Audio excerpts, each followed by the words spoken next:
आप सभी को राम राम। आज आरंभ करेंगे बाल कांड के 159 से 176 दोहे की कथा। ये बहुत ही विलक्षण प्रसंग है श्री रामचरितमानस में, जिसमें एक धर्मवान राजा रावण बनता है और देखने पर ऐसा लगता है कि कोई उनकी गलती भी नहीं थी, परंतु हम कथा में देखेंगे कि किस कारण उन्हें भी रावण बनना पड़ा। और उन्हें तो बनना ही पड़ा, उनके कुल के लोग भी राक्षस बने, रावण कुल में जन्मे, उनके भाई, मंत्री सहित अन्य सभी जन। और जब वो रावण बने तो उनके लिए भगवान को फिर श्री राम अवतार धारण करना पड़ा।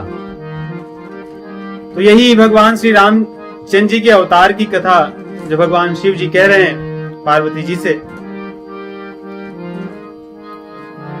हरि अनंत हरि कथा अनंता, बहुविधि कहाई सुनहि सब सुनता। हरि अनंत हैं, उनकी कथाएं अनंत हैं और उनके अवतार भी अनंत हैं, परंतु भगवान शिव जी संक्षेप में कुछ अवतारों की कथा बताते हैं। तो रामचरितमानस में ये जो अवतार के कारण की कथाएं हैं, उसमें अंतिम कारण जो शिव जी यहाँ पे कह रहे हैं, हरि अवतार हेतु जय होई, इदम इत्थम कही जाय न सोई। कहते हैं इस कारण अवतार हुआ या उस कारण नहीं कह सकता, परंतु मुझे जो समझ में आ रहा है वो मैं कह रहा हूं। मत हमार रस सुनो भवानी। श्री सीता नाथ समारंभा, श्री रामानंदार्य मध्यमा,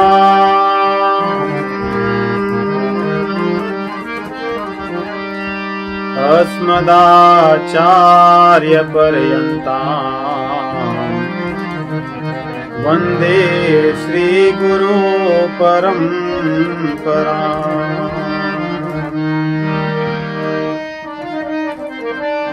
बंदौ तुलसी के चरण, जिनकीन्हो जग काज, कलि समुद्र बूढ़त लख्यो, प्रगट्यो सप्त जहाज।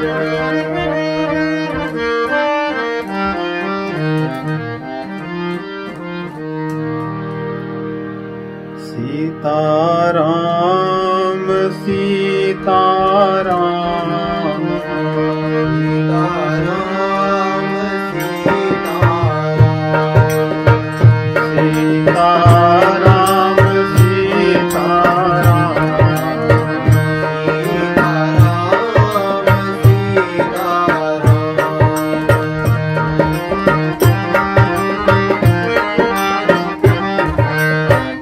मंगल भवन मंगलहारी,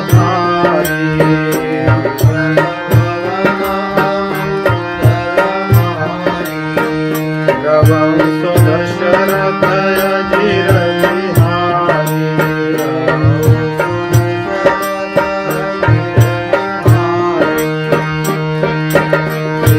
सीताराम सीताराम सीताराम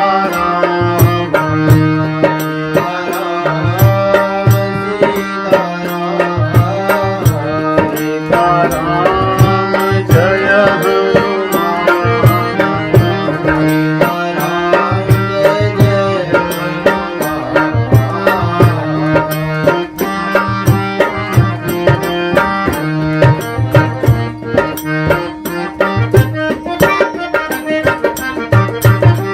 जासु नाम सुमिरत एक बारा,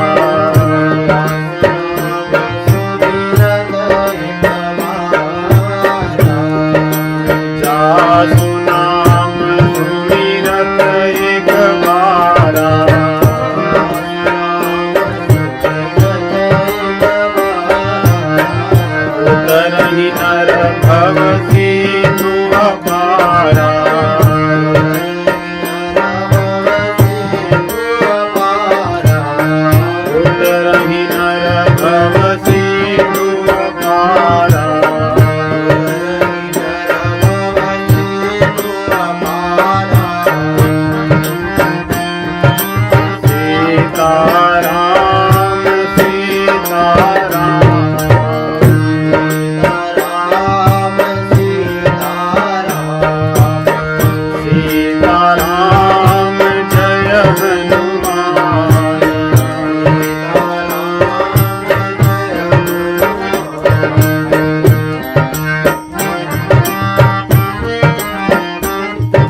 यही कलिकालन साधन जुटो जाय।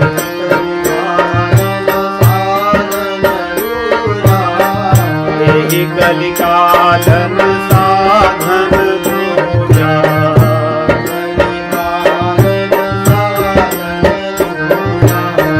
जोग जग जप तप जप पूजा।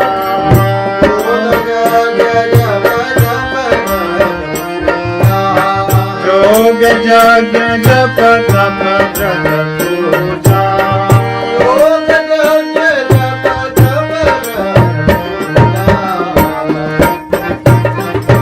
राम ही सुमिरिय गाय राम ही।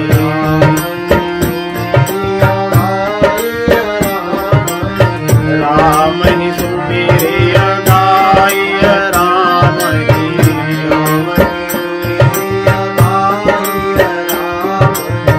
संतत सुनिय राम गुण गावहि।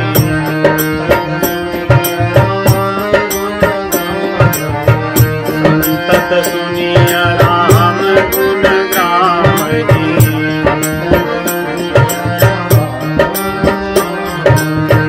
सीताराम सीताराम।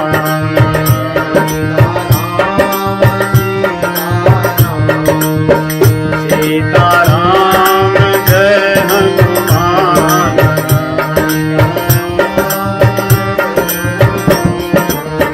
कल जुग जोगन जगन ज्ञाना।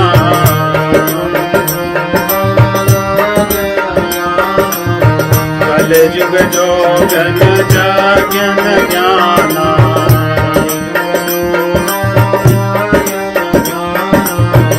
एक आधार राम गुण गाना।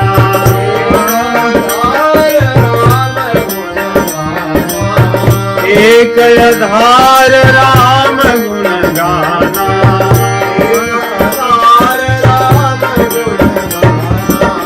सीताराम सीताराम।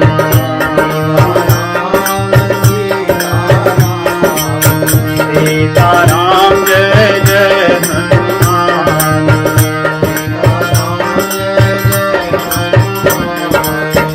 सीताराम सीताराम।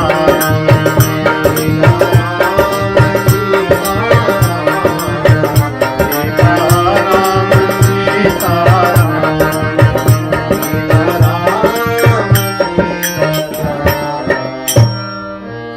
सियावर रामचंद्र भगवान की। पवन सुत हनुमान महाराज की।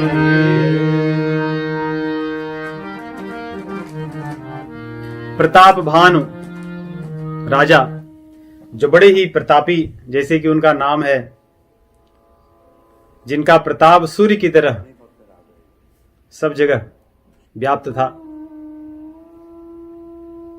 और उनके जो छोटे भाई थे अरिमर्दन, जिनके रहने पर कोई शत्रु रह ही नहीं सकता था, सबका वो नाश कर देते थे। और उनका मंत्री, जो राजा को धर्म के आधार पर चलने के लिए प्रेरित करते थे, धर्म रुचि। सत्यकेतु उनके पिता और कैके नामक देश के राजा। सर्वत्र सभी राजाओं को अपने अधीन कर लिए और एक बार मृगया करने के लिए, शिकार खेलने के लिए वन में गए, जहां पर बहुत समय तक शिकार करने के बाद एक जंगली सूअर को देख करके उनकी इच्छा उसको मारने की हुई। और वो सूअर कोई सूअर नहीं, राक्षस था, जो राजा को दूर गहन विंध्याचल के गंभीर जंगलों में, गहन जंगलों में भगा ले गया। बहुत दूर चले जाने पर जब शाम होने लगी, अंधेरा होने लगा, राजा को प्यास लग गई और जो सूअर था वो एक गुफा में भाग गया। तब राजा वहां से हार कर लौटने लगे निराश होकर, और रास्ते में उन्हें एक मुनि की कुटिया दिखाई दी, आश्रम, जिसे देखकर उनके मन में प्रसन्नता हुई कि यहां पानी मिल जाएगा पीने के लिए। वहां जाते हैं और पानी पीते हैं। ऋषि ने उनको दिखाया कि कहां पर जलाशय है, जलाशय में पानी पीते हैं, अपने घोड़े को पानी पिलाते हैं, घोड़े को बांधते हैं और बांध करके अब ऋषि के पास, मुनि के पास आते हैं। मुनि बड़े प्रसन्न होकर के उनको अपने आश्रम में बुलाते हैं और बैठा करके उनसे चर्चा करते हैं कि आप कौन हैं, कहां से आ रहे हैं। जबकि ये जो तपस्वी हैं, ये राजा को बहुत पहले से जानने वाले व्यक्ति। जब राजा ने एक एक करके सभी देशों पर आक्रमण करके सबको जीतने लगे थे, उस समय एक देश का राजा जो हार कर राजा के भय से भाग गया था अपने नगर को छोड़कर, राजा के अधीन न बन करके, उनकी अधीनता को न स्वीकार करके सब कुछ छोड़कर भाग गए थे और वन में तपस्वी के वेश में रहा करते थे। तपस्या नहीं करते थे, तपस्वी के वेश में रहते थे। संयोग ऐसा देखिए कि दो शत्रु एक दूसरे से मिले हैं, एक पहचान रहा है और एक नहीं। एक की श्रद्धा उस शत्रु में बड़ी गहरी है, केवल वेश के कारण। श्रद्धा चीज भी ऐसी है, श्रद्धा कई बार सत और असत के विवेक को नष्ट कर देती है। तो यहां पर राजा की श्रद्धा ऋषियों के प्रति बड़ी अटूट थी, क्योंकि धर्म के आधार पर राज्य करते थे। उनका पूरा जीवन ही धर्म में था। इसलिए ऋषि को देख करके उनके हृदय में बड़ी गहरी श्रद्धा जो थी वो जग गई और उन्होंने उनको गुरु के समान, संत के समान उनसे बातचीत करना आरंभ किया। परंतु आरंभ में राजा ने उनको अपना नाम नहीं बताया। उन्होंने कहा कि जो प्रताप भानु राजा हैं, मैं उनके यहां का एक मंत्री हूं, यहां वन में रास्ता भूल गया हूं। और ये नीति होती है राजाओं की, राजनीति है कि अपने अगर स्वयं को कोई न जाने तो स्वयं को गुप्त रखना चाहिए अपनी सुरक्षा के लिए। इसलिए राजा ने अपने आप को गुप्त रखा। परंतु सामने जो तपस्वी थे, मुनि, वो उनको पहचानते थे। वो समझ गए कि राजा है तो बड़ा प्रतापी और है बड़ा राजनीतिज्ञ, और उनके मन में एक और विश्वास जग गया कि ये मुझे पहचानता नहीं है। और उनके भीतर जो प्रतिशोध की भावना थी वो और भी दहकने लगी कि अच्छी बात है, ये तो मेरे लिए बड़ा हितकारी है। गोस्वामी जी लिखते हैं, देखिए कि दुर्भाग्य कैसा होता है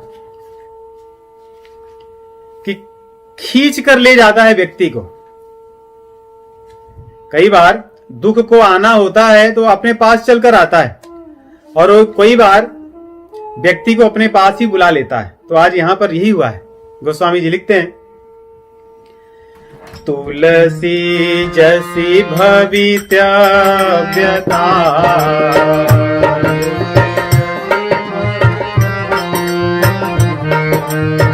तैसी मिलई सहाय,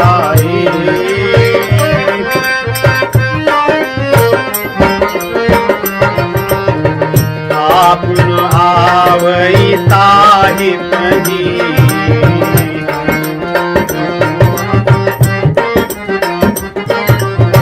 ताहि तहां लई जाई।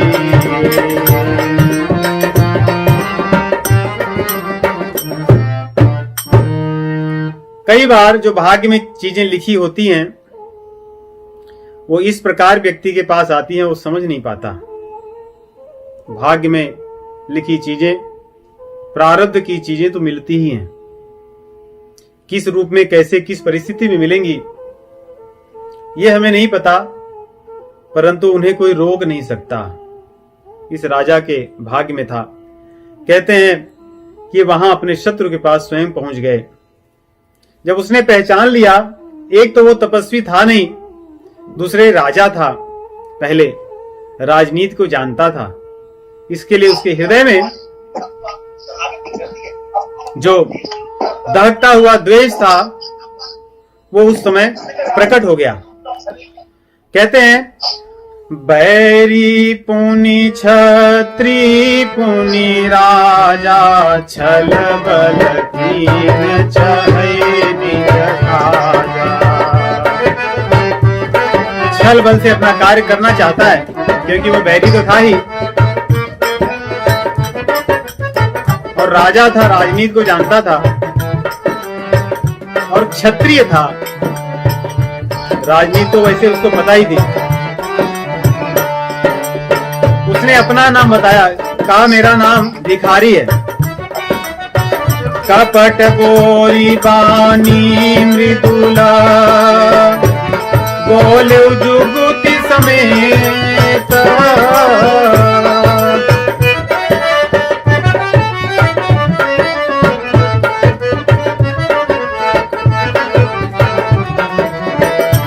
नाम हमार भिखारी अब, निर्धन रहित निकेत।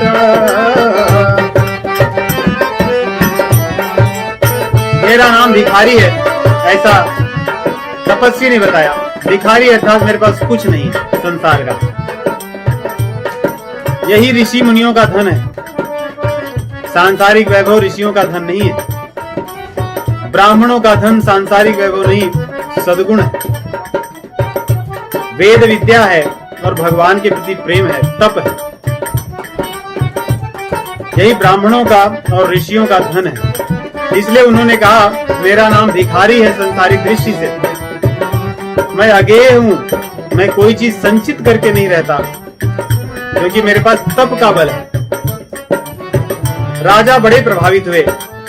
उन्होंने कहा, इसी धन के कारण तो लोग आपके शरण में आते हैं। मैं भी आपकी शरण में आया हूँ।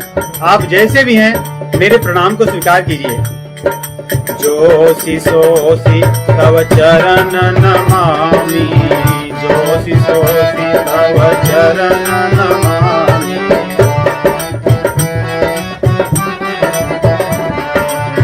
मोह पर कृपा करहु अब स्वामी, मोह पर कृपा करहु अब स्वामी।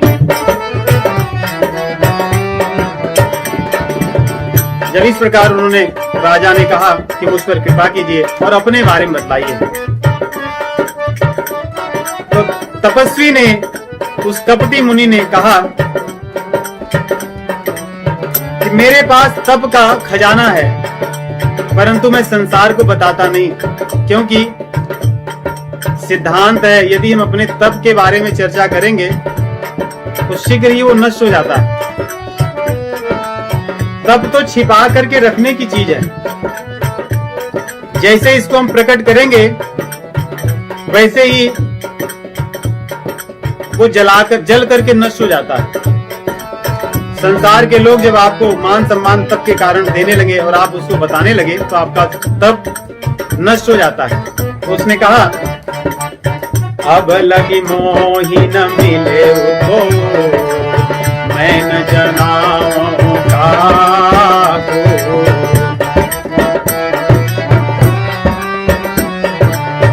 लोक मान्यता अनल सम, कर तप कानन दागो। हे महाराज, लोक मान्यता, जिसको भगवान श्री कृष्ण भगवत गीता के 13वें अध्याय में जब ज्ञान की चर्चा करते हैं तब कहते हैं, अरति ही जन संसदी। जन संसदी अर्थात सबको चिल्ला चिल्ला कर या भोग विलास करने वाले लोगों के साथ तपस्वियों को नहीं रहना चाहिए। उन्हें अपने मन की बात नहीं कहनी चाहिए। यहाँ पे राजा कहते हैं कि लोक मान्यता में मैं विश्वास नहीं करता, इसलिए मैं अब तक किसी को नहीं कहा हूं और न तो मुझ तक कोई पहुंच पाए। गोस्वामी जी लिख रहे हैं, देखिए कि केवल मूर्ख लोग ही मूर्ख नहीं होते, कई बार चतुर लोग भी मूर्ख बन जाते हैं। तुलसी देखी सुबेखु,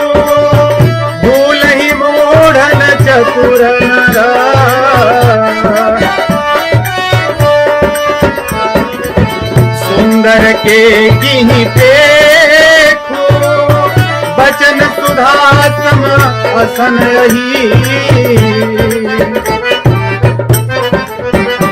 जैसे मोर होता है, बोलता है तो बड़ा मधुर, अच्छा लगता है, लेकिन खाता क्या है? सांप को। उसका भोजन कितना दूषित होता है, तामसी होता है, लेकिन उसकी वाणी कितनी मीठी होती है।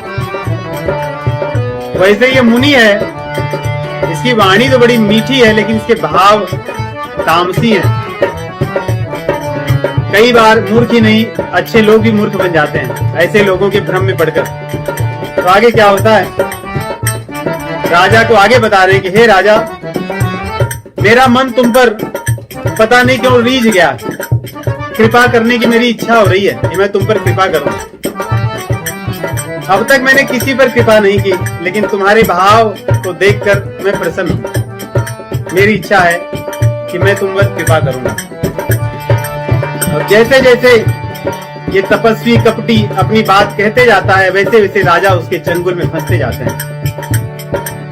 जिमि जिमि तापस कथई उदासा, जिमि जिमि तापस कथई उदासा, तिमि तिमि नृपहि उपज विश्वासा। देखा स्वबस करम मन मानी, तब बोला तापस बग ध्यानी। जब राजा पूरी तरह से इस कपटी मुनि के अधीन हो गए, तब उसने अपने मन की आगे बात कहता, नाम हमार एक तनु भाई, सुनि नृप बोले हूँ पुनि सिरुनाई।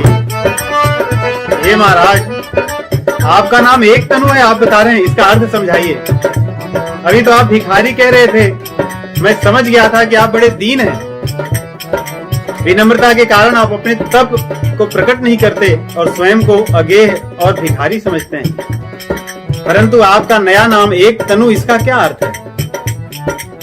अर्थ बताते हैं कि एक तनु इसलिए कि जब ब्रह्मा जी ने सृष्टि बनाई थी, तब से तो जीव कई बार जन्मता मरता है। 84 लाख योनियों में, 4 प्रकार की खानियों में, जरायु, उद्भिज, अंडज और स्वेदज।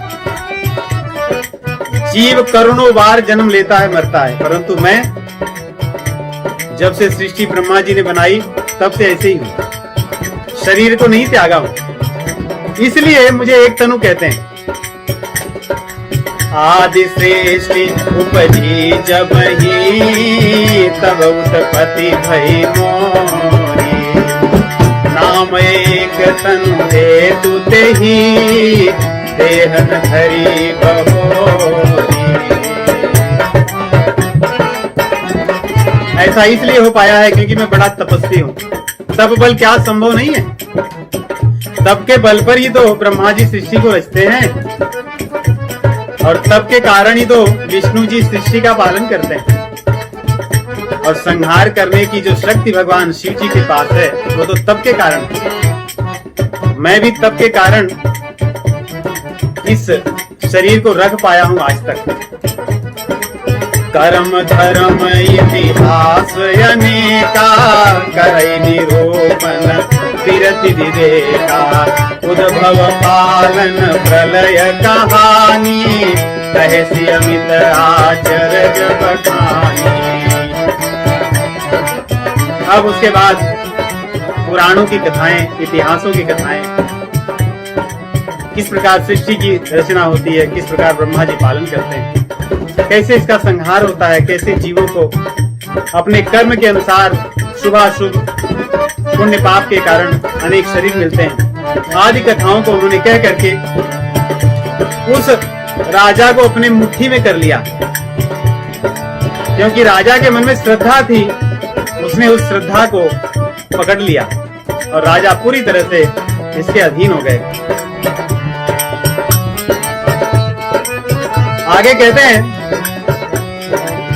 कहतापस निप जानो तो ही, इन कपट लाग फल मोही, सुन महिष यसी नीति, जह तह नाम न कहीं देखा।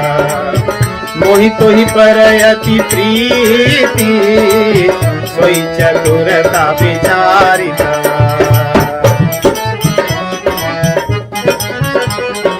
हे राजा, कपटी मुनि कह रहे हैं, एक बात मुझे बड़ी अच्छी लगी तुम्हारी। बोले क्या? बोले तुमने जो मेरे साथ कपट किया। राजा भी सोचने लगे कि क्या कपट किया मैंने, मैं तो आपके शरणागत हूं। बोले आपने जो अपना नाम छिपाकर मुझे बताया कि मैं प्रताप भानु का मंत्री हूं, ये बात मुझे बड़ी अच्छी लगी, क्योंकि जो अच्छे राजा होते हैं वो अपना परिचय नहीं देते। आपका नाम प्रताप भानु है, आपके पिताजी सत्यकेतु। ये सुनते ही तो राजा का जो विश्वास था और अनंत गुना बढ़ गया कि धन्य है महाराज आप तो सब कुछ जानते हैं। और आपकी कृपालुता देखिए कि सब कुछ जानने के बाद आपने मुझको दंड नहीं दिया, बल्कि प्रसन्न हो गए मुझ पर। आप तो वास्तव में संत हैं, तपस्वी। आगे कह रहे हैं कपटी मुनि, ये राजा आपके सीधेपन को देखकर मैं प्रसन्न हो गया हूं। आपकी कुछ इच्छा हो तो कहिए, क्या चाहते हैं? सोचिए, ऐसा तपस्वी मिले जो आपके भविष्य भूत को बता दे और आपसे कहे कि आपको जो चाहिए सो ले लो, तो कैसा लगेगा? राजा की स्थिति वही होती है।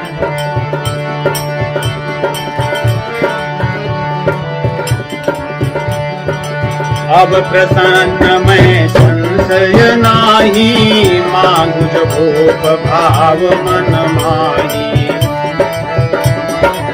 जो मांगना है मांग लीजिए। सुनि सुबचन भूपति हर्षाना, कही पद विनय की विधि नाना। चरण पकड़ लिए कि हे महाराज, मेरा अहोभाग्य, आपके दर्शन से तो मुझे सब कुछ मिल गया, आप कुछ नहीं चाहिए। आप जैसे संत जिसको दर्शन दे दें उसको क्या चाहिए? परंतु आप कह रहे हैं एक इच्छा है मन में। उन्होंने कहा कहिए, देखिए क्या इच्छा कह रहे हैं।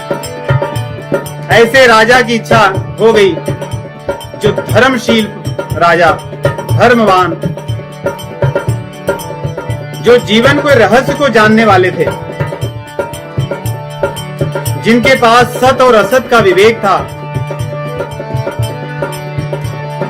जो जीवन के उद्देश्य को जानते थे, जीवन की क्षण भंगुरता को जानते थे।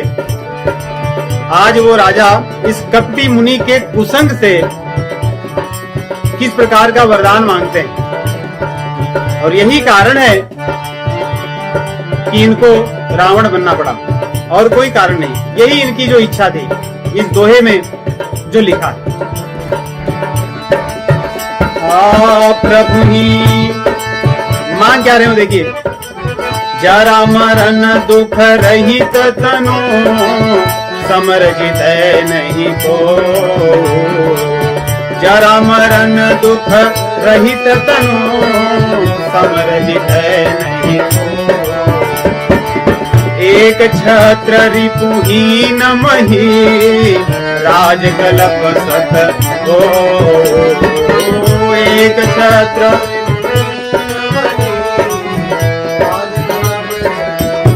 हे महाराज, मैं एक छत्र राज्य चाहता हूं। कब तक? सैकड़ों कल्पों तक। एक मनु का काल होता है, सोचिए 71 कल्प। ये कह रहे हैं मुझे सैकड़ों कल्पों तक एक छत्र राज्य चाहिए। आगे क्या कह रहे हैं कि मेरा कोई शत्रु न हो, और न तो मैं कभी मरूं और न तो कभी बूढ़ा हूं। ये इच्छा कभी भी अच्छे लोगों की नहीं हो सकती, ये इच्छा राक्षसों की है। भगवान भगवत गीता में दैवी संपत्ति विभाग योग,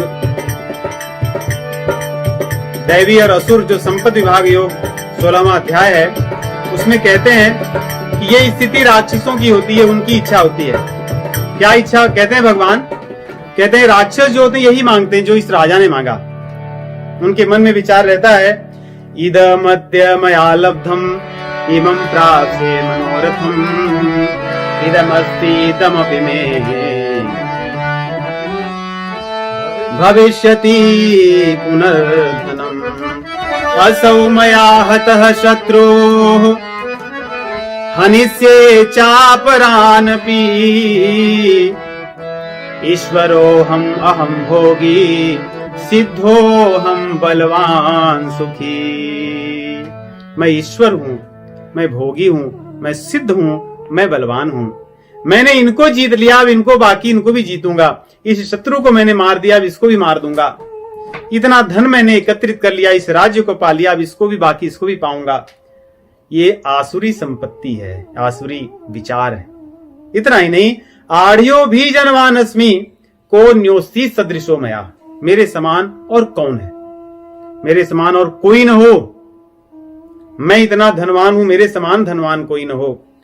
मैं इतना इस क्षेत्र में राज्य करूं, मेरे जैसा कोई न हो। यक्षे दास्यामि मोदिष्य इत्यज्ञान विमोहिता। कहते हैं जिसका ज्ञान मोहित हो जाता है, जिसके आंख पर पर्दा पड़ जाता है, वही व्यक्ति इस प्रकार के विचार को इस अनित्य संसार में करता है।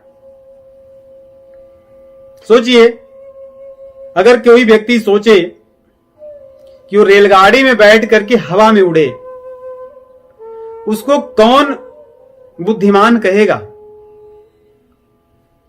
रेलगाड़ी में बैठा हो और सोचे कि वो हवा में उड़कर चले, टेक ऑफ करे, फिर लैंड करे, यही मूर्ख होते हैं। इस संसार में जो अनित्य है, जहां पर सुख नहीं है, वहां पर राजा की इच्छा कैसी है?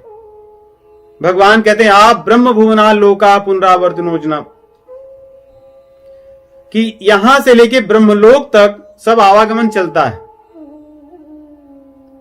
मां उपेत्य तु कौन्तेय पुनर्जन्म न विद्यते। कहते हैं मुझे पा करके पुनर्जन्म नहीं होता, लेकिन जब तक इस संसार में रहोगे तो पुनर्जन्म होता ही रहेगा। तो इस प्रकार जो भगवान की बातों को जानने वाला व्यक्ति था, जो धर्म पर चलने वाला व्यक्ति था, आज अपनी कामना के कारण, और कामना कहां से उपजी? कुसंग के कारण। देखिए कुसंग कितना प्रभावकारी होता है।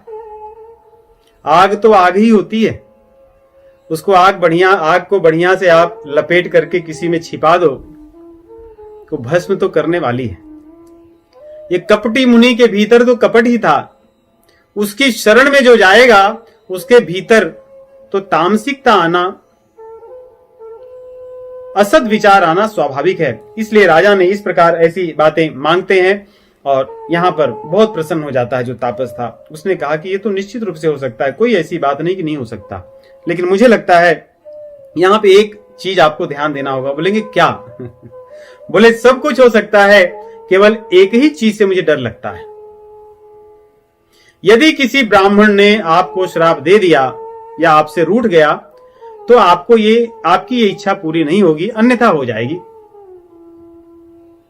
और उन्होंने कहा कि ब्राह्मणों के पास तो ऐसा बल होता है कि भगवान भी डरते हैं उनसे, उनके श्राप से, क्योंकि भगवान के बड़े प्रिय हैं। नमो ब्रह्मण्य देवाय गो ब्राह्मणिताय च जगद्हिताय कृष्णाय गोविंदाय नमो नमः। नमो ब्रह्मण्य देवाय रामाय कुंठमेधसे उत्तम श्लोक धुर्याय न्यस्त दंडार्पितांघ्रये। भगवान तो ब्रह्मण्य देव हैं। और तापस ने जब ऐसी शिक्षा दी तो राजा भी बोले आप सही कह रहे हैं कि ब्राह्मणों को हम कष्ट न दें, तो आप जो कह रहे हैं तो मेरी काम हो जाएगा, लेकिन फिर इससे कैसे बचें? उसने कहा एक रास्ता है मेरे पास, इन ब्राह्मणों को भी अपनी मुट्ठी में कर लेते हैं। उन्होंने कहा कि महाराज फिर कहिए क्या होगा, कैसे होगा? कहते हैं उसके पहले एक बात ये याद रखिए कि मेरे और आपके बीच में जो संवाद हो रहा है, एक ये चीज अगर गुप्त रहेगी तो आपका, या अगर ये चीज गुप्त नहीं रहेगी तो आपका सर्वनाश हो जाएगा। एक दूसरा, यदि कोई ब्राह्मण आपसे रूठ जाए तो, उन्होंने कहा कि महाराज, मेरे आपकी बीच की जो बात है उसको तो गुप्त हम रख देंगे, क्योंकि मैं तो किसी से कहूंगा नहीं और आप तो किसी से कहेंगे नहीं, तो ये काम तो हमारा हो गया। अब दूसरा, ब्राह्मणों को कैसे अपने वश में करना है वो आप बताइए। अब यहां से कहानी दूसरी तरफ चलती है और यहां पे बड़े सुंदर दर्शन की बात कहते हैं, सिद्धांत कहते हैं। जोग जुगुति जप मंत्र प्रभाव, जोग जुगुति जप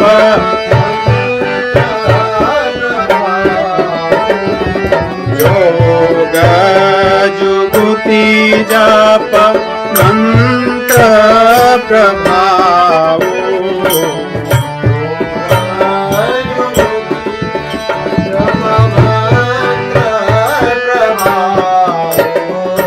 भलाई तबहि जब करिय दुरारो,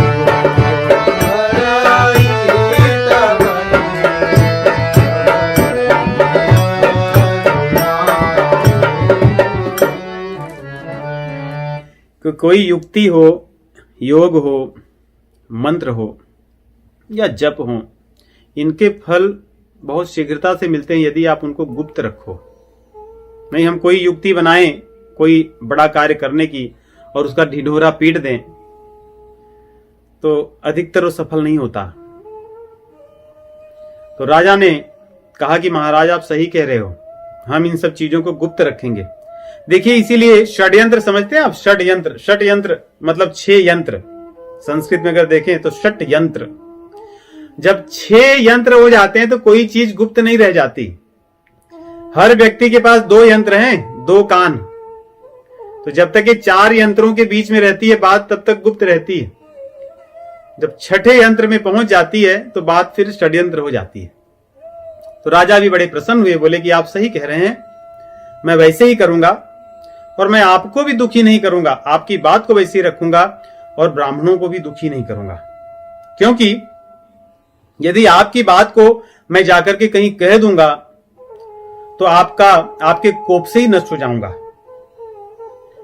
और ऐसा भी शास्त्र में कहा गया है कि यदि भगवान रूठ जाएं तो एक बार गुरु मना लेते हैं,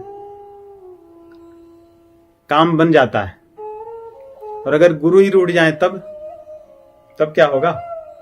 तब तो कोई कुछ नहीं कर सकता। तो राजा ने भी अपनी तरफ से यही बात की कि महाराज, मैं जानता हूं मैं आपको कभी रुष्ट नहीं करूंगा, क्योंकि आप तो मेरा कल्याण करने वाले हैं। आप मुझ पर प्रसन्न रहे, मेरा सब काम हो जाएगा। और अगर आप ही रूठ जाएं या ब्राह्मण देवता ये सब रूठ जाएं तो मेरा क्या होगा? जब इस प्रकार की बात कहते हैं तो तापस बहुत प्रसन्न हो जाते हैं कि अब मेरा काम कोई नहीं रोक सकता। अरे राखई गुरु जो कोप विधाता, राखई गुरु जो कोप विधाता, गुरु विरोध नहीं को जगताता,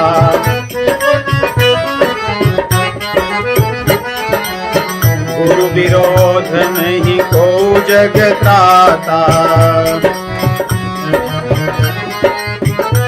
इसलिए हे महाराज, हे मुनीश, आप मुझे कहिए कि कैसे ब्राह्मणों को रूठने से हम बच सकें। होहि विप्र बस कवन विधि, कहो कृपा करि सो, तुम तज दीन दयाल निज, हितु न देखऊं को। महाराज उस विधि को बता दीजिए जैसे हम ब्राह्मणों को अपने वश में कर लें। और मुझे लग रहा है कि आपके अतिरिक्त ये कोई और नहीं बता सकता। तापस बड़े प्रसन्न होकर के कहते हैं कि हे महाराज, इस संसार में ये कार्य करने के लिए तो बहुत सी विधियां हैं,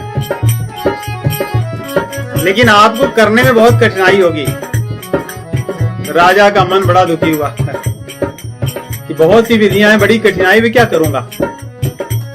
लेकिन कपटियों की यही बात तो होती है। बहुत सी चीजें ऐसे आप बहुत कठिन है, बहुत कठिन है, फिर लोग कहेंगे कि स्वामी जी कुछ ऐसी चीज तो बताइए जिससे मैं कर सकूं। तब स्वामी जी कहते हैं ऐसा एक चीज मुझे पता चल रही है। बोले कौन सा है? वो बता देंगे क्या। अहये कयति सुगम उपाय, तहाँ परंतु एक कठिनाई।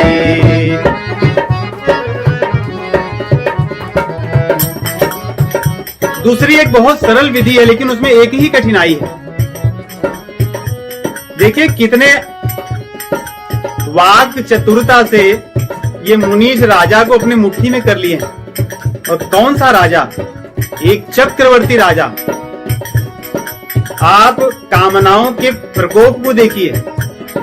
इसीलिए भगवान श्री कृष्ण कहते हैं कि जो कामना है ये तो ज्ञानियों की भी वैरी है, ये किसी को नहीं छोड़ती। ये ज्ञान में आवृत्ति, ज्ञान को ढक लेती है, व्यक्ति को अंधा कर देती है। और इसीलिए कहते हैं कि काम एष क्रोध एष रजोगुण समुद्भव महाशनो महापापमा। भगवान कहते हैं सोचिए। और इसको क्या कहो? विद्येनम वैरिणम, इसको अपनी शत्रु समझो। ऐसा प्रतापवान राजा जिसके नाम से पूरा विश्व डरता था, आज कामना के वशीभूत होकर के एक कपटी के चंगुल में फंसे। और कपटी मुनि कह रहे हैं कि बहुत कठिन कठिन उपाय हैं, लेकिन एक सरल है, और उस सरल में भी एक चीज कठिन है। राजा ने बोला मैं कर दूंगा, आप कहिए तो महाराज क्या करना है। कह रहे हैं ममयाधीन जुगुति नृप सोई, मोर जाब तव नगर न होई। आजु लगे अरु जब ते भयं, काहू के गृह ग्राम न गयं। जब से मैं जन्मा हूँ कभी किसी नगर में नहीं गया इस जंगल को छोड़कर, लेकिन अगर मैं आपके नगर आ जाऊं तो आपका काम हो जाएगा। तो महाराज सोचने लगे इसमें कौन सी बड़ी बात है।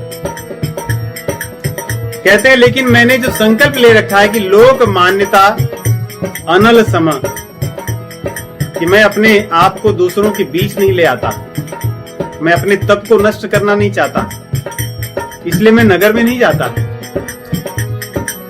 महाराज सोचने लगे, कहने लगे प्रभु क्या करें कि आप आओगे नगर में। लेकिन मेरी एक प्रार्थना है, आप स्वीकार कर लीजिए, क्योंकि आप महान हैं और मैं तो एक लघु हूं। बड़े लोग छोटों पर कृपा करते हैं, आप कृपा करके नगर में आ जाइए। पर्वत इतने ऊंचे होते हैं परंतु अपने ऊपर तुच्छ पेड़ों को धारण करते हैं, उनको अपने से भी ऊपर उठा देते हैं। पेड़ कितना छोटा परंतु पर्वत के शिखर पर बैठकर पर्वत से भी बड़ा हो जाता है। तो ये पर्वत का बड़प्पन है।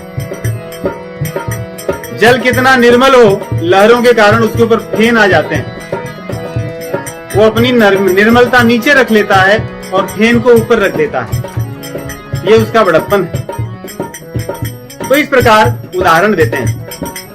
बड़े स्नेह लगुन पर करही, गिरि निज सिरनि सदा तृण धरही। जलधि अगाध मौलि बह फेनो, संतत धरनी धरत सिर रेणु। ऐसा कह करके उन्होंने उनके चरण को पकड़ लिया। बोले प्रभु कृपा कीजिए, मुझे बचा लीजिए, कुछ उपाय दीजिए, मेरी इच्छा पूर्ण कर दीजिए। जब उन्होंने देखा कि मेरे वश में हो गया है तब बोले ठीक है, मैं तुम्हारा कार्य करूंगा। तुम्हारी विनम्रता को देखकर मैं प्रसन्न हो गया हूं।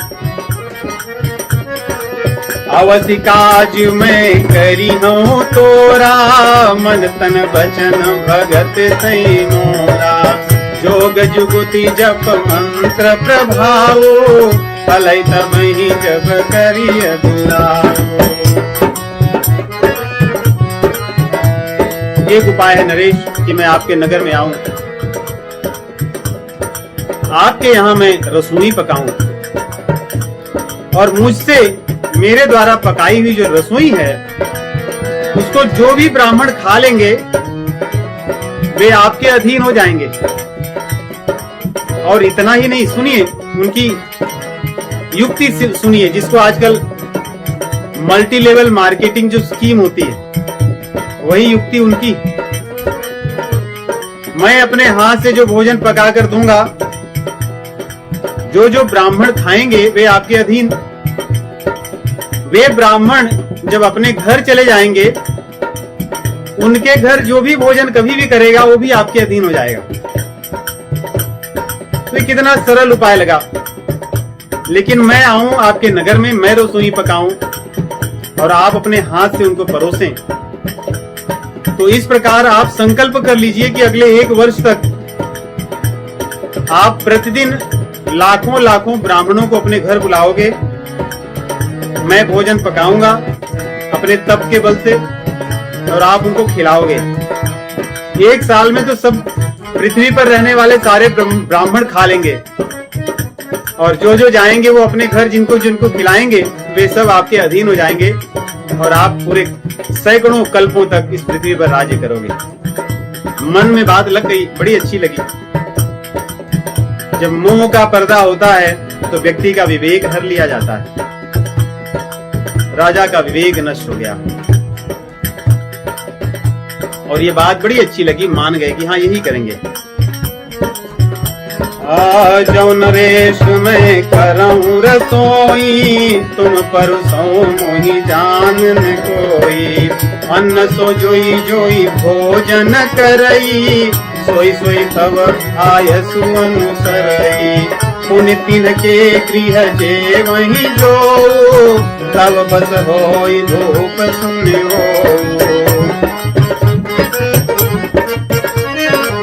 जायु पाय रचहु निपये हो, संबत भरी संकल्प करे हो। इस प्रकार आप जाइए। आज से 3रे दिन मैं आपके घर आऊंगा और आपके जो उपरोहित हैं, आपके जो पुरोहित हैं, जो आपके यहाँ भोजन पकाते हैं, क्योंकि भोजन पकाने वाले पुरोहित ब्राह्मण ही होते हैं। प्राचीन काल से आज भी बहुत से स्थानों पर भोजन और कोई नहीं पकाता, भोजन तो ब्राह्मण ही पकाते हैं। इसीलिए उन्हें भट्ट भी कहते हैं। राजस्थान या गुजरात में भी हमने देखा है, जो भोजन पकाने वाले होते हैं उन्हें भट्ट कहते हैं और वो ब्राह्मण होते हैं। कहते हैं आपके यहाँ जो पुरोहित जी भोजन पकाते हैं उनको मैं हर करके लाऊंगा, उनको अपने आश्रम में रख दूंगा और मैं उनका रूप धारण करके तप के बल से आपके यहाँ रहूंगा 1 साल तक। किसी को पता नहीं चलेगा और मैं रोज भोजन पकाऊंगा, आप खिलाइएगा आनंद से, सब मंगल होगा। बहुत अच्छा लगा। बोले अब जाकर के आप सोइए, सुबह उठोगे आप यहाँ नहीं रहोगे, आप अपने महल में रहोगे। बोले कैसे? बोले आप सो जाइए, रात में मैं तप के बल से आपको अपने राजमहल में पहुंचा दूंगा और आज से 3रे दिन मेरी प्रतीक्षा कीजिएगा, मैं आकर के आपको कहूंगा। सोचिए, उसने राजा को आश्वस्त कर दिया कि आप ये बात किसी से न कहिएगा और अगर कहोगे तो आपका सर्वनाश हो जाएगा। यही अंधश्रद्धा है। जब व्यक्ति अपने विवेक को खोकर चाहे जितना धर्म करे, चाहे जितना जप करे, चाहे कितना तप करे, कुसंग में पढ़ करके कितना भी बड़े बड़े तप करता रहे, उसका ज्ञान कभी उदित नहीं हो सकता। आज राजा की स्थिति वैसी है। अब कह रहे हैं कि जब मैं आकर के तुम्हें आपके राज्य में एकांत में बुलाकर बोलूंगा कि महाराज मैं आ गया हूं, तब आप समझ जाना। मैं आऊ बसोई देश धरी, पहचाने तब मोही। जब एकांत बोलाई सब, कथा सुनाऊं तो ही।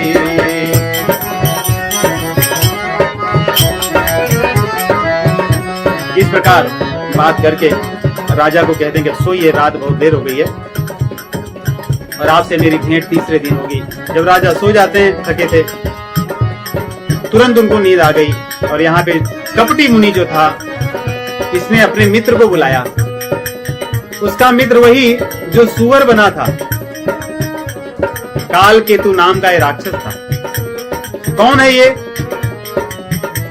जब राजा धर्म के आधार पर राज्य करने लगे थे, उस समय एक राक्षस था जिसका राज्य था, और ये बहुत गलत कार्य किया करता था, देवताओं को सताता था, धर्मवान धर्मनिष्ठ लोगों को सताता था, साधु संतों को कष्ट देता था, ब्राह्मणों को पीड़ा पहुंचाता था। इसलिए राजा ने इस काल केत के 10 भाई और 100 पुत्र, इन सब का वध करके इसको छोड़ दिया था। यही एक उनकी गलती थी। कई बार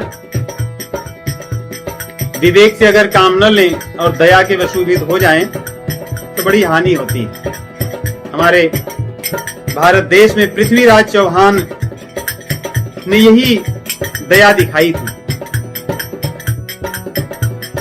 जो आतताई आए थे मुगल, हमारे राजा बड़े पराक्रमी हुआ करते थे और बड़े दयावान भी होते थे। उन्होंने पराजित करने के बाद इन आतताइयों को छोड़ दिया और वे अंत में उनका ही नाश किए। ऐसी स्थिति यहाँ राजा की थी। राजा ने उस काल केतु को छोड़ दिया था।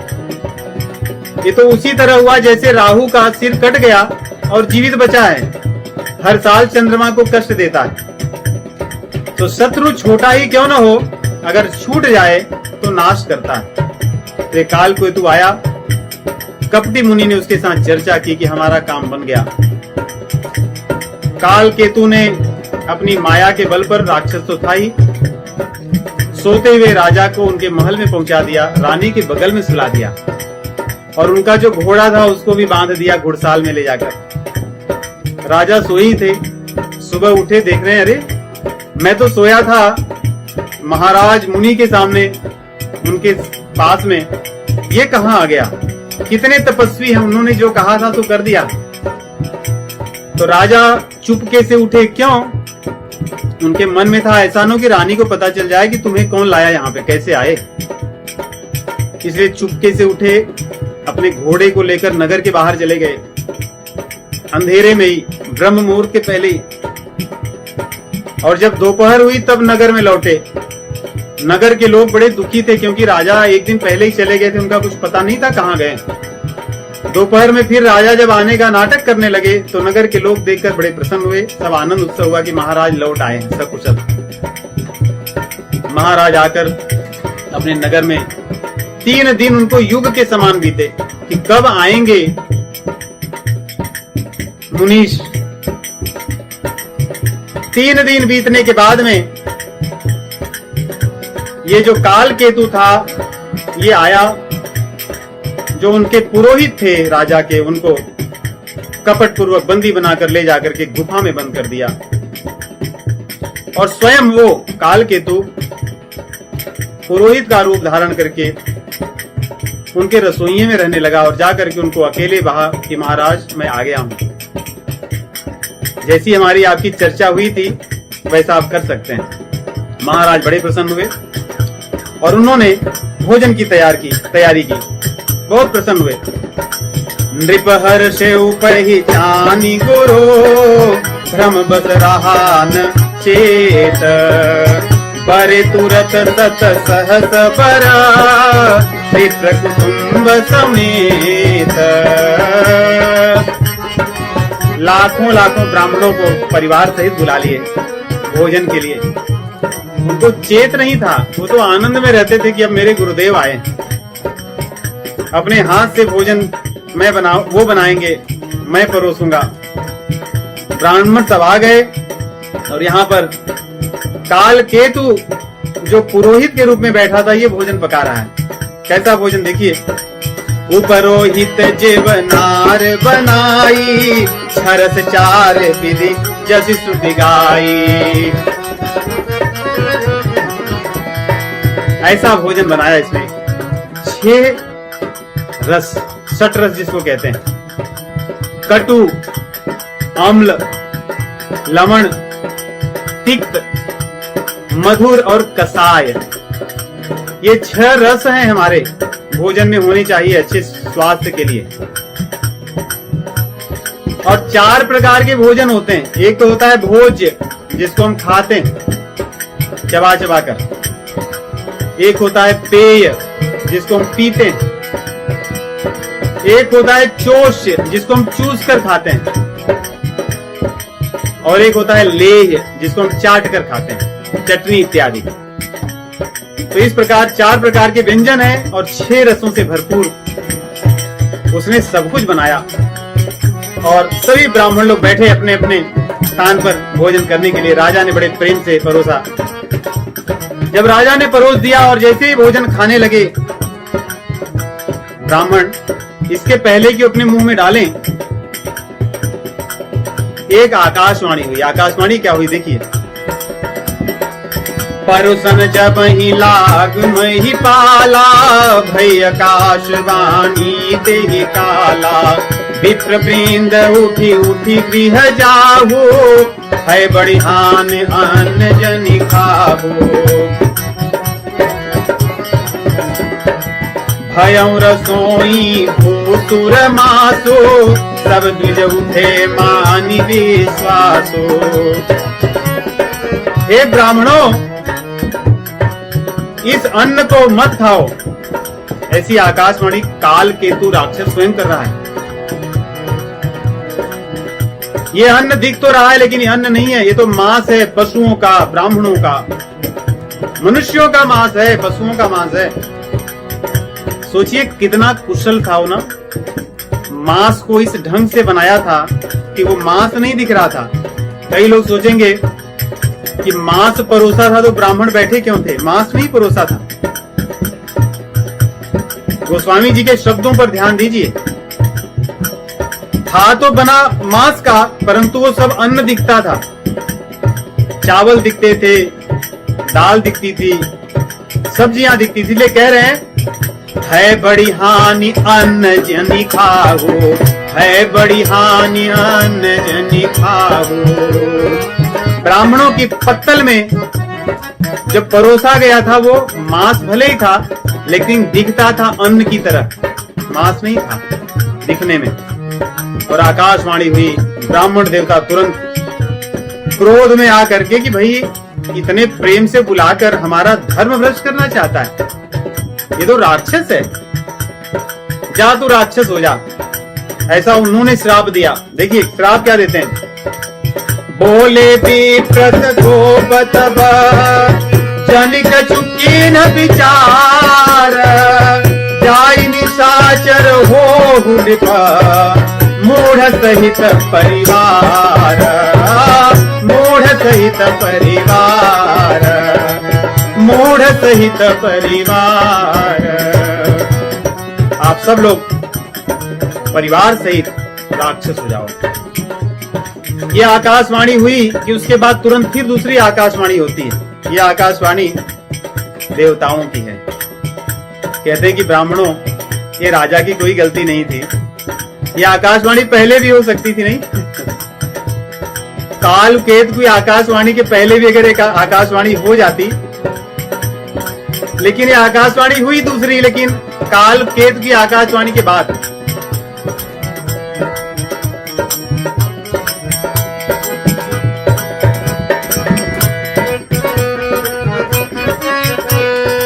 विप्रहु श्राप विचारि न दीन्हा, नहीं अपराध भूप कछु कीन्हा। इसी को कहते हैं कि जले हुए पर, या तो कहते हैं नमक छिड़कना, या कहते हैं जले हुए पर यहाँ पे मलहम लगा रहे हैं। एक आकाशवाणी हो गई, उसके तुरंत बाद आकाशवाणी हो रही कि ब्राह्मणों आपने गलत कर दिया, आपको श्राप नहीं देना चाहिए था। तो भैया आप 2 मिनट पहले ही आकाशवाणी कर देते। यहीं पे कहते हैं कि जब भाग्य में कुछ लिखा हो तो कोई क्या कर सकता है। आप कुछ भी कर लो, कुछ नहीं हो सकता। इसीलिए कहते हैं कि जन्म मरण जस अपजस लाभ हानि, ये जो 6 चीजें, ये विधि हाथ, ये हमारे हाथ में नहीं। तो जब ये आकाशवाणी हो गई, उसके बाद जो महाराज थे वो व्याकुल होकर के पृथ्वी पर गिर पड़े और उन्हें बड़ा दुख हुआ। और आकाशवाणी कहती है, भूपति भावी मिटई नहीं, यद्यपि न दूषण तोरा, किए अन्यथा होई नहीं, विप्र श्रापयति घोर। ब्राह्मणों का श्राप नहीं मिट सकता। आपका दोष तो नहीं है। कई बार हमें लगता है नहीं कि मेरा क्या दोष है, मुझे जो दंड मिलता है, हमें नहीं पता। यहाँ पर वही है, कह रहे हैं कि तुम्हारा दोष दिखता तो नहीं है, लेकिन ये आपको भोगना होगा, ये मिट नहीं सकता। तो इतने पर ही नहीं रुकी, आगे देखिए क्या होता है। काल केतु ने जाकर के और ब्राह्मणों को बुला लाया, उसने निमंत्रण दे दिया सबको, ये जो बचे थे, कि आइए महाराज आपको निमंत्रण दिए हैं भोजन करने के लिए। इतने पर वो संतुष्ट नहीं हुआ, और वहां पर जो ब्राह्मण सुने निमंत्रण पाए, दौड़ दौड़ करके आए भाई कि चलो आज महाराज जी के यहाँ निमंत्रण है, भोज है। जब यहाँ पहुंचे तो कुछ भोजन ही नहीं था। वे सब क्रोध में आकर वे भी श्राप दिए ऊपर से। एक तो श्राप मिला ही था, जो बचा कुचा था वो भी मिला। और जब इस तरह चीजें होने लगी, इसने जाकर के अन्य राजाओं को और भी निमंत्रण दे दिया युद्ध करने के लिए। बाकी जो राजा थे, जो राजा के अधीन रहा करते थे, चक्रवर्ती सम्राट के अधीन थे, वे भी आए। सब लोग मिल करके युद्ध किए और इस राजा को परास्त कर दिए। राजा जीत नहीं सके और पूर्ण रूप से हार गए। गोस्वामी जी लिखते हैं, सत्यकेत कुल को नहीं बाचा, विप्र श्राप किनि होई साचा। रिपुजिति सब नृप नगर बसाई, निजपुर गमने जय जसुभाई। राजा हार गए, दूसरे लोग उनके राज्य को जीत लिए।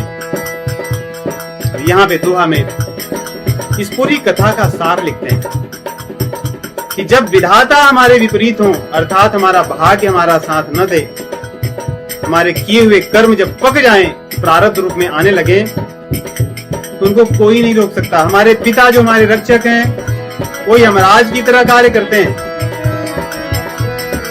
धूल जो है वो मेरू के समान खड़ी हो जाती है रास्ता रोककर। जो हमारा कुछ नहीं बिगाड़ सकते, वे हमारा सर्वनाश कर देते हैं।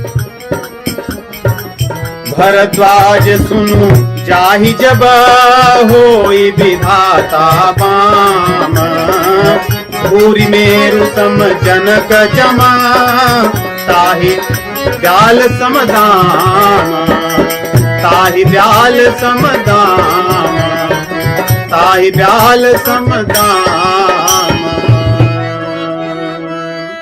रस्सी जो कुछ नहीं कर सकती, वो सर्प की तरह बनकर डस लेती है। जब भाग्य सही न हो, समय प्रतिकूल हो, हर व्यक्ति के किए हुए कर्मों का फल प्रारब्ध के रूप में, अनुकूल या प्रतिकूल परिस्थितियों के रूप में मिलता है। उसको कोई नहीं कर सकता कुछ। जो हम कर आए हैं, उसके फलों को प्रारब्ध रूप में तो भोगना ही होगा, चाहे अच्छा हो या बुरा हो। तो इस प्रकार जो राजा चक्रवर्ती थे, जब शरीर त्यागते हैं तो ये राजा रावण बनते हैं। इनके जो भाई अरिमर्दन थे वो कुंभकर्ण बनते हैं। धर्मरुचि जो मंत्री थे, जो सचिव थे, वे विभीषण बनते हैं। और इनके कुल के अन्य सभी लोग जो थे, वे सब लोग भी रावण के कुल के राक्षस बनते हैं। चाचा, भतीजा, भाई, मौसेरे भाई, ककेरे, फुफेरे, चचेरे, सब रावण के, जो अगर आप देखोगे सारा राक्षस जो समुदाय ही रावण का परिवार, वे सब लोग समय पाने आने पर राक्षस कुल में जन्म लेते हैं। और ये आगे कथा हम देखेंगे कि किस प्रकार इनका जन्म पुलस्त्य कुल में हुआ, इतने पुण्य कुल में हुआ, फिर भी इनका कर्म असुरों का रहा। तो इस प्रकार ये प्रताप भानु की कथा है, जिसके कारण भगवान श्री रामचंद्र जी का अवतार होता है इस रावण के वध के लिए। आगे इनके द्वारा किए गए कुकृत्यों का, इनकी द्वारा किए गए यातनाओं का वर्णन हम अगली बार इस कथा में पढ़ेंगे। आप सभी को राम राम।